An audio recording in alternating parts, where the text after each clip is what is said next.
तुम्हारा गीतांजलि मैम। आज मुझे तुमको 60 डिग्री 30 डिग्री एवं 15 डिग्री गोटे चाप उपर केमिति करवा ये शिखेबी। एवं आम मन इच्छा यार पकई एक चाप अंकन कर देचे। देख राउंडर मन साहाଯ୍य चाप जी अंकन कर आम चापटे काटा। ये हूँ 60 डिग्री।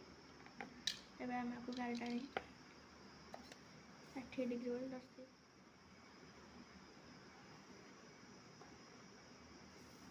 ये देख पे ये बिंदुटी हूँ आम 60 डिग्री। आपको आम 60 डिग्री बोली कहवा। एवं 60 डिग्री को भाग कले 30 डिग्री मिलो। ताला न करी आम 60 डिग्री 30 डिग्री और 15 डिग्री करवा। एवं देख 60 डिग्री आम अंकन हो जापर आम 60 डिग्री ये अंकन करमी आम यू एक चाप काटा एवं यू 60 डिग्री रखिक एमती एक चाप काटा। होगला आमर 30 डिग्री पे एवं आम 30 डिग्री गार टाणवा।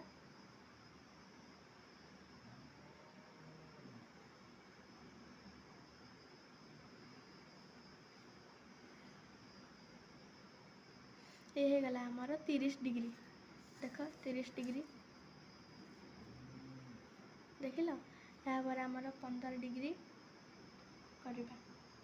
ये आम 30 डिग्री कर देचे तो आमर आ 15 डिग्री पे अन्य एक चाप दरकार हेबना। देख आम भी 30 डिग्री उपर एमती रखी एक चाप काटा एवं ये बिंदु रखी गोटे चाप काटा आमर 15 डिग्री। देख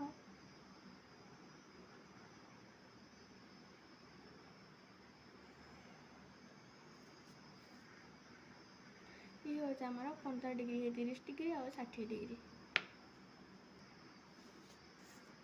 देख लो पे ये हूँ 60 डिग्री स्ट्रेट लाइन ये 60 डिग्री एवं ये छोट भाग हो 30 डिग्री। जेहेतु आम 60 डिग्री अधा कले तेणु आम 30 डिग्री है एवं ये हूँ 15 डिग्री।